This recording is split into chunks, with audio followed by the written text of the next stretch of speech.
Boa tarde, está entrando no ar o programa Shell Me Afro.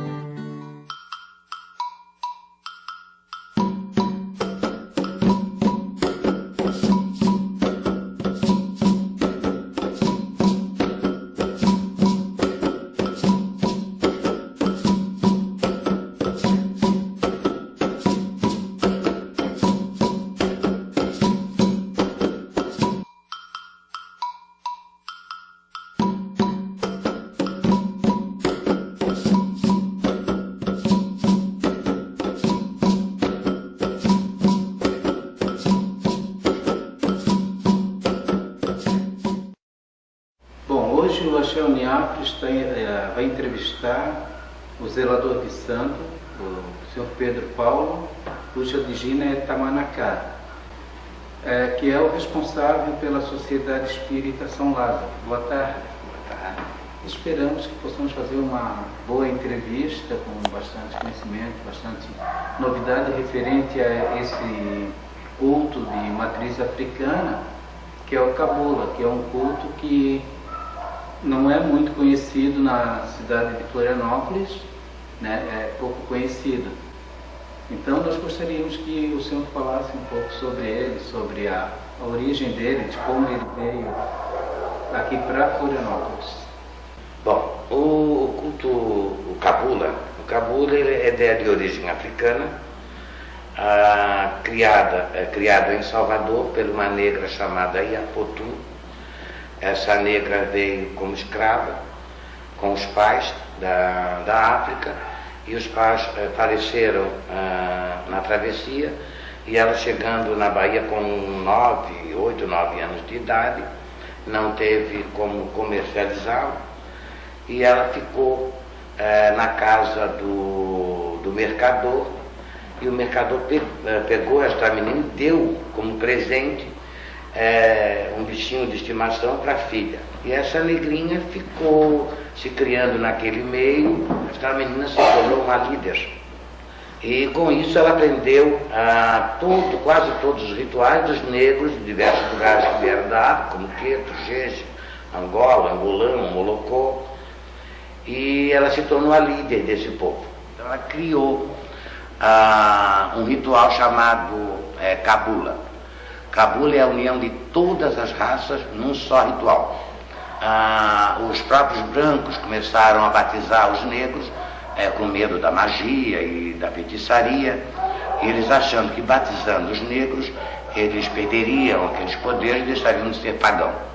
E assim a Fortuna aceitou que batizassem os negros, e com o batismo dos negros eles não podiam entrar nas igrejas católicas, então foi colocado dentro das senzalas as imagens do santo católico, e do qual os negros deram os nomes aos santos católicos, aos orixás do culto Cabula. E aí então foi dado, como hoje nós cultuamos o nosso Oxalá, o nosso Chapanã, a nossa Nanã, o nosso Ogum, o nosso Xangô, enfim, todos os nossos orixás, cada um com o seu nome. Oxalá, o nosso Pai Maior, Chapanã, São Lázaro, Senhora Santana, ou Nanã, Senhora Santana, São João Batista, Xangô, Nossa Senhora dos Navegantes, Iemanjá, São Jorge, Ogum, Nossa Senhora da Conceição, Oxum, e São Sebastião, Arô. E assim foi dado cada um ao nome de seus orixás, e foi criado o ritual Cabula, o primeiro culto afro-brasileiro criado no Brasil com o linguajar e com os orixás africanos. Com a libertação dos negros, cada um voltou aos seus rituais, às suas origens, mas através do filho de Afotu, que aí sim já com o filho, veio a nascer o neto de Afotu, que chamava-se Jaime Cafuso, E esse homem se dedicou profundamente em Salvador ao culto cabula, pelo conhecimento e pelas origens, a bagagem de todos os rituais que ele trazia. Não tendo filho, criou uma negrinha chamada Alzira Fernandes Nunes, como filha de criação. Esta menina depois casou e trouxe o cabula para o Rio de Janeiro, montando a primeira roça no Rio de Janeiro, no ritual cabula. A minha entrada no cabula se originou por uma criatura que me levou daqui para o Rio de Janeiro, e eu estando no Rio, fui conhecer esse ritual, me apaixonei e lá fiquei durante 11 anos aprendendo ao cabula. Através da velha Alzira Fernandes Nunes, dentro da casa do Cantinho dos Dois, em Bento Ribeiro, e lá me fazendo o meu uburim, meu iaô, a minha coroa grande, e vindo para Florianópolis, que aqui eu nasci, e comecei a cultuar o cabula aqui em Florianópolis. Hoje eu já tenho 5 filhos com casa aberta, e a minha casa tem bastante de filhos de santo e está se espalhando a cada dia que passa. Como é que se deu a sua entrada no mundo dos orixás? De que forma, com que idade, que deu a sua primeira manifestação em relação aos orixás? Manifestação? Eu comecei com 9 anos de idade. O meu pai e a minha família eram todas kardecistas.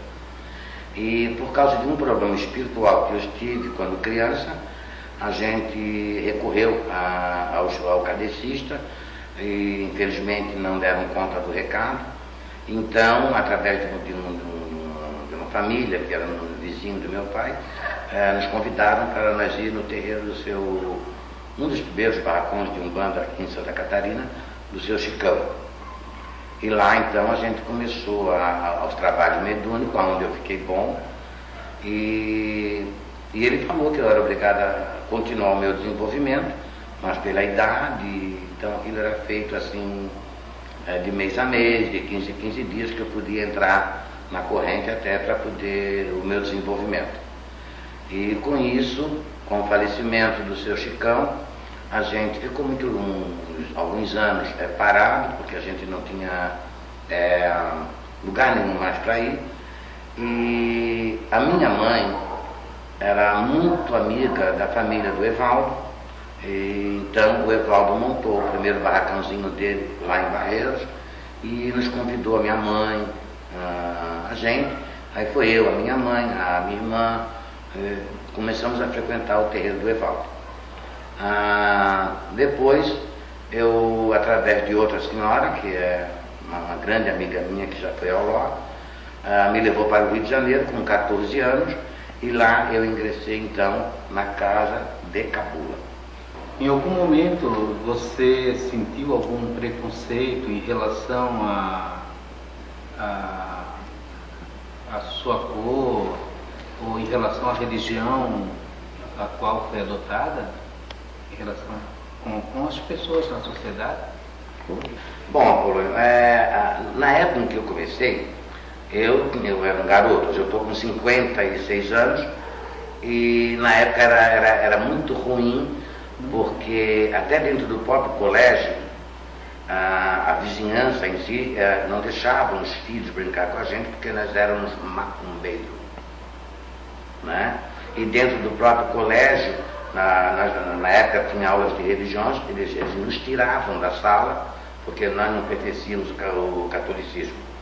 Então foi uma época muito ruim para mim, como um garoto, como uma criança, e ter que passar por aquilo tudo, mas não desisti. Era o que eu queria e fui em frente. No ritual cabula é cultuado quantos orixás? É cultuado os 7 orixás, os 7 filhos de Foroim, né? Agora tem as outras entidades que nós chamamos eguns, que nós também tratamos muito bem, porque é com eles que muitas vezes a gente usa para uma caridade, porque o verdadeiro orixá não fala. como o verdadeiro orixá não fala, eles trazem os seus juntós para poder se comunicar na matéria e nos dizer o que nós precisamos ou deixamos de fazer e deixamos de fazer. Então nós precisamos dos eguns, que são para nós os caboclos, os preto velhos, essas entidades que realmente se comunicam na matéria. Estou vendo que você está usando uma guia que deve ser de algum grau hierárquico. Você poderia falar sobre o significado das cores em relação ao orixá dentro do seu ritual? A hierarquia dentro do nosso ritual ele começa por Oxalá, Oxalufã e Oxaguiã, que são os três Oxalá maiores. Depois nós temos Obaluaê. Depois de Obaluaê nós temos Nanã. Depois de Nanã nós temos Xangô. Depois de Xangô nós temos Ogum. Depois de Ogum nós temos Iemanjá. Depois de Iemanjá nós temos Inhansã. Depois de Inhansã nós temos Oxum e Aro. São os nossos, os orixás. As cores é o seguinte: o Oxalá é branco leitoso, o Obaluaê preto e amarelo, Nanã lilás, Xangô marrom ou vermelho, Ogum vermelho, Iemanjá branco transparente, Inhansã amarelo, Oxum azul e Oxóssi verde. Bom, em relação à guia que você está usando, que você acabou de me falar que no seu ritual chama de contas, né? Muito bonita. Você poderia falar qual o significado dela? Ela é dada para um Ocalofé. O Ocalofé é o filho que é raspado e catulado para o Olojá, para o Rum, para Rumpi, o Rumpilê. No caso, esse aqui é uma guia de Ocalofé que vai ao Rum. Então ele tem uma hierarquia dentro dos Olojás da casa. Ele já é feito coroa grande, como chamam, mas para nós é o Ocalofé, o ponto maior dentro do batuque da casa. Então ela tem todos os orixás nela e são cobertos, né, como vocês estão vendo, vem pela hierarquia do santo, né? E depois por dentro, eles, os próprios orixás, cobrem Oxalá, né? Cuidam do Oxalá na casa. É isso que se representa, isso aqui, Oxalá. Nada é feito, os orixás podem fazer, sem a presença do nosso grande mestre Oxalá. E aí a divisão entre um orixá e o outro, né? Oxalá, ele solto dentro, né? Em cada orixá que vocês estão vendo, as cores que eu falei para vocês: marrom, vermelho, Ogum, Iemanjá, Inhansã, Oxum, Arô, aí vem Ibeji, né? Dentro dessa conta, nós deixamos entrar também os orixás secundários, que são os juntós, né? Que é as almas, e até Exu, que a gente considera o Exu também como um orixá da casa. Por isso, ela é chamada da conta maior de Ocalofé, que é essa conta aqui. É enorme e é muito tempo. Dentro do ritual cabula, o que representa a oferenda? A oferenda são os axés que se dá aos orixás em agradecimento às coisas boas que eles nos dão. É como você querer agradar alguém, um filho teu, e dar um presente a ele. Então nós damos as oferendas em agradecimento a tudo que eles nos dão dentro do ritual, dentro da casa do santo. E até para manter a casa com bons fluidos.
ritual cabula é realizado o sacrifício de animais?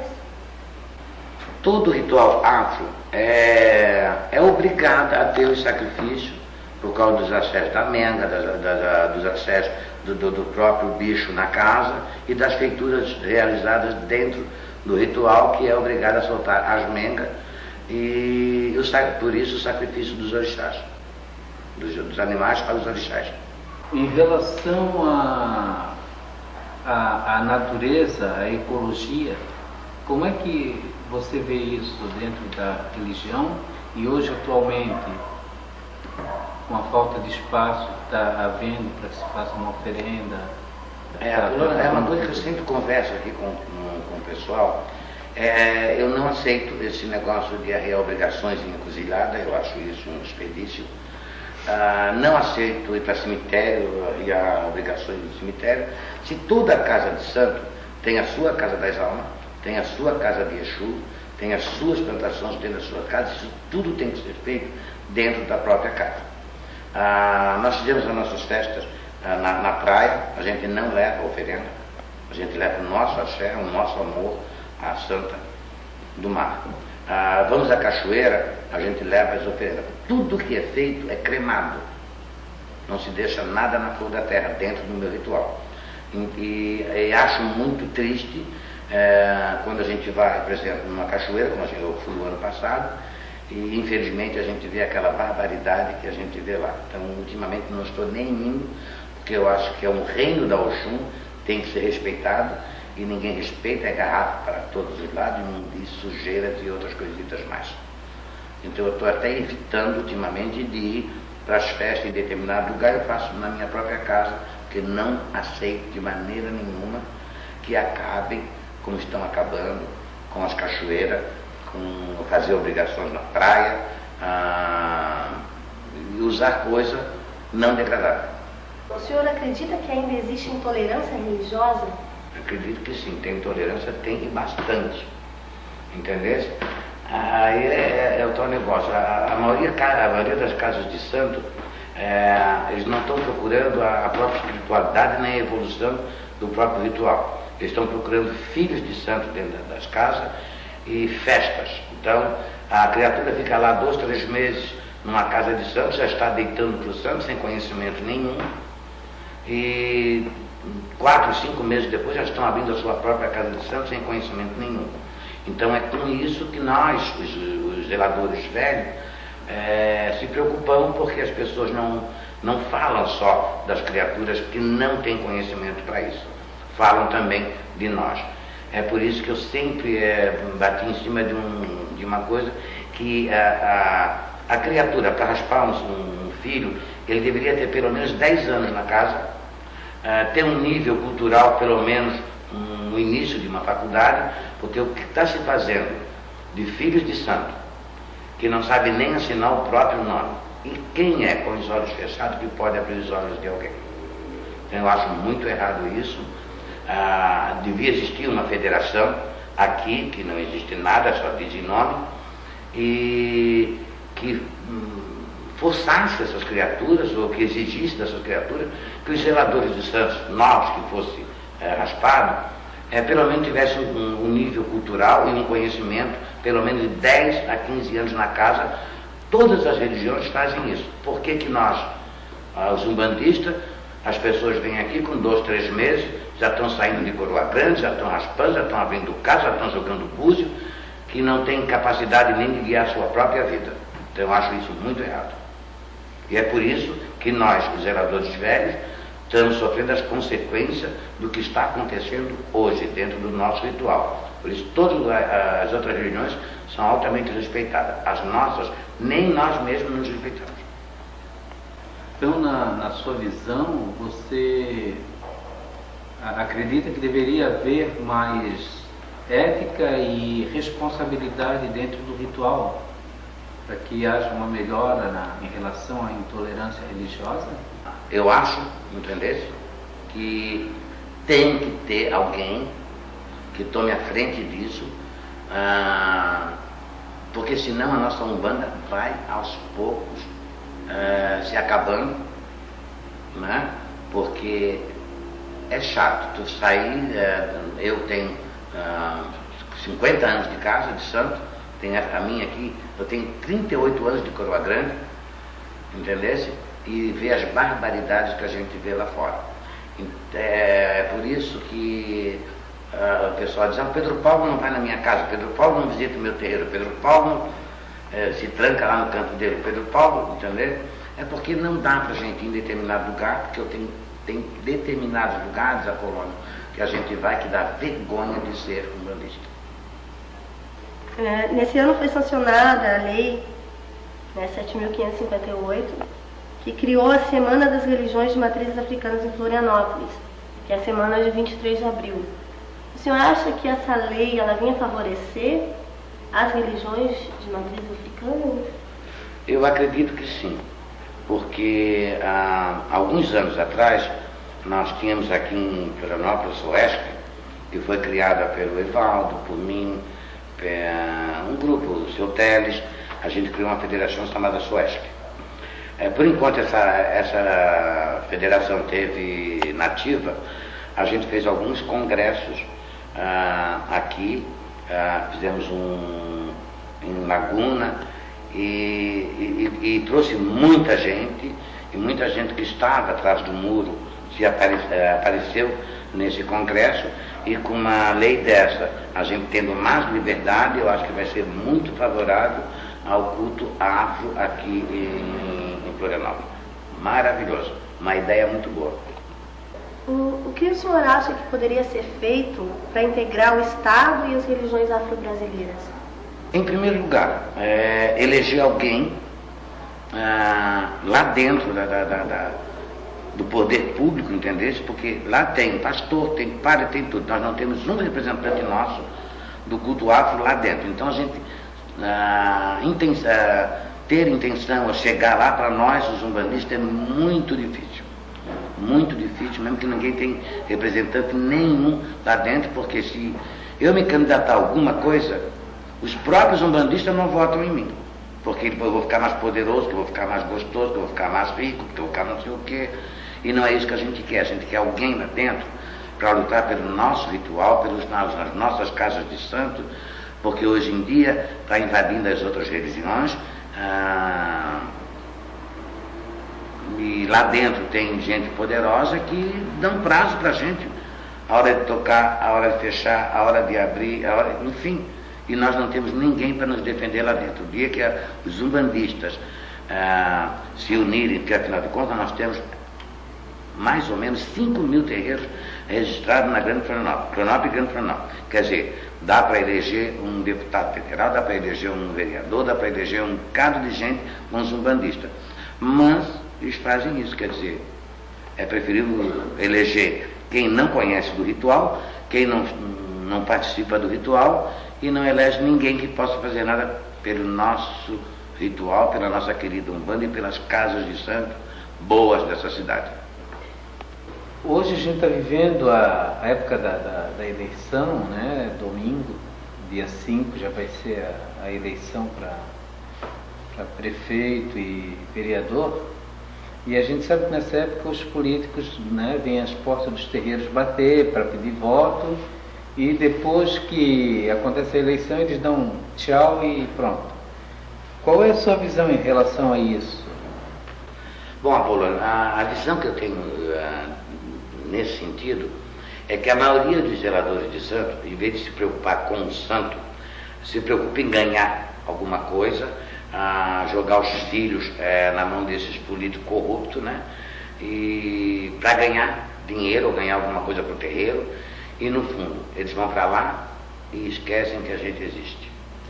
Eles só entram aqui na minha casa em época de eleição. Eu, como não dou muito assunto, que eu não preciso de político, eu também não dou assunto nenhum para eles, da maneira que eles entram e eles saem. Na época em que você foi feito zelador de santo, como é que isso era provado? Era dado algum documento, além das fotos, algum documento, alguma coisa que era dado? Então era feito da seguinte maneira: nós recebíamos esse documento, né, que é lugar onde a gente foi feito, né, era dado um documento, né, que é esse aqui, tá? Depois de nós recebemos esse documento da casa em que nós fomos raspados, nós éramos apresentados à União Brasileira de Umbanda e Candomblé do Rio de Janeiro para sermos registrados e que nós recebíamos, que passava por um teste, não era chegar lá e pedir, não, eram 5 ou 6 pessoas que para te dar esse certificado te enchiam de perguntas sobre o teu ritual, sobre, enfim, sobre todo o ritual, para depois tu ter direito a ter esse certificado que é da União Brasileira de Umbanda e Candomblé do Brasil, certo? Depois disso, tu era passado por outra prova, que era da Ordem de Ogum Cherokee no Rio de Janeiro, que era dado esse outro certificado. Entendeu? Como tu estava apto a abrir qualquer casa e fazer qualquer filho. Entendeu? Então, naquela época era muito difícil da gente fazer uma coroa grande, porque passava por esses testes todos, então só abria uma casa quem era realmente, passava por esses trabalhos todos de ter que enfrentar 4 ou 5 zeladores de santo, baluarte da Umbanda no Rio de Janeiro, entendeu? Para poder receber esse certificado. Hoje em dia, infelizmente, se passar 90% das casas abertas aí, vai ser muito raro aqueles que passam realmente por aquilo que a gente passou. Que conselho o senhor daria para quem quer iniciar na religião afro-brasileira ou quem já está se desenvolvendo, quem já está iniciando? Bom, em primeiro lugar, pensar 2 vezes antes de se envolver. Porque se envolver numa casa de santo para o seu desenvolvimento é o sacrifício para o resto da vida. Segundo lugar, procurar uma casa respeitável, um zelador de santo com conhecimento e não se meter em qualquer lugar que, em vez de te ajudar ou ajudar, vai sair pior do que entrou. Então, pensar muito bem, refletir muito bem, porque entrar na espiritualidade é lidar direto com Deus, com os orixás, e isto não é brincadeira. Então, pensem bem, reflitam bem, procurem uma casa decente, um bom zelador de santo, aí sim tu vai ter êxito na tua vida espiritual e material. Bom, zelador Pedro Paulo, a Uniafro agradece pela entrevista concedida, né, ao programa Axé Uniafro, e esperamos contar com seu apoio em outros trabalhos referentes à cultura afro-brasileira. Bom, eu que agradeço. A Sociedade Espírita São Lázaro está à disposição de vocês a hora que vocês quiserem. O meu ritual, a minha casa, eu, os meus filhos, a hora que vocês precisarem de qualquer coisa que for para ajudar a preservar o nosso culto, o nosso ritual, a nossa Umbanda, eu estou à disposição de vocês a hora que vocês quiserem.